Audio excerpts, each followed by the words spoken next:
Friends, आज मैं हिंदी में एक कहानी सुनाने जा रही हूँ। कहानी का नाम है मित्रद्रोह का फल। बहुत साल पहले हिम्मत नाम के नगर में दो पक्के दोस्त धर्म बुद्धि और पाप बुद्धि रहा करते थे। एक दिन पाप बुद्धि के मन में ख्याल आया कि क्यों ना दूसरे नगर जाकर कुछ पैसा कमाया जाए। इतना सोचते सोचते पाप बुद्धि के मन में हुआ कि वो धर्म बुद्धि को भी साथ लेकर जाएगा, जिससे दोनों खूब सारा पैसा कमाएंगे और फिर लौटते समय वो धर्म बुद्धि से उसका पैसा किसी तरह से हड़प लेगा। अपनी चाल को पूरा करने के लिए उसने धर्म बुद्धि को दूसरे शहर जाने के लिए मना लिया। दोनों अपने नगर से खूब सारा सामान लेकर दूसरे शहर पहुंच गए।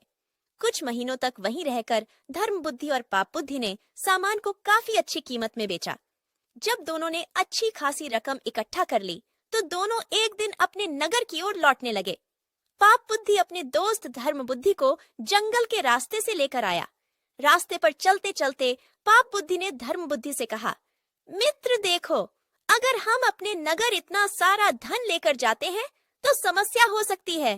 चोर इसे चुरा सकते हैं, लोग हमसे जलन का भाव रखने लगेंगे और कुछ उधार भी मांग लेंगे। ऐसे में बेहतर होगा कि हम आधा धन इसी जंगल में छिपा देते हैं। धर्म बुद्धि ने पाप बुद्धि की बातों पर यकीन करके धन को छुपाने के लिए हाँ कर दी।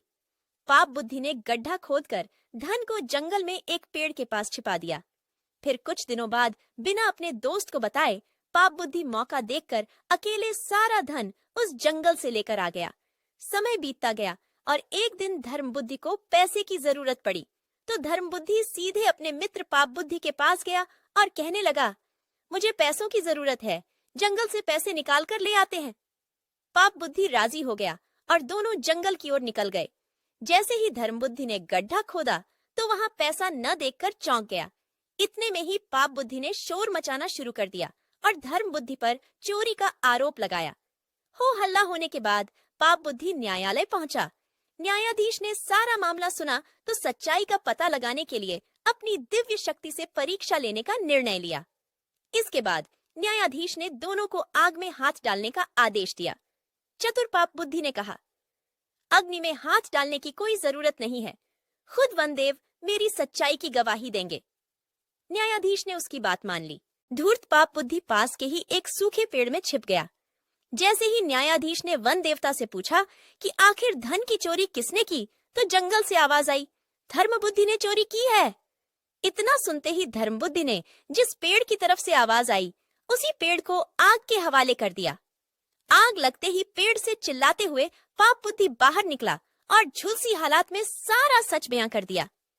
सच्चाई का पता चलते ही न्यायाधीश ने पाप बुद्धि को फांसी की सजा सुना दी और धर्म बुद्धि को उसके पैसे दिलवा दिए। तो फ्रेंड्स, इस कहानी से सीख मिलती है, दूसरे के लिए बुरा सोचने वाले के साथ बुरा ही होता है।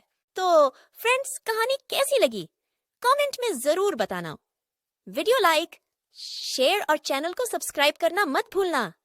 Thank you.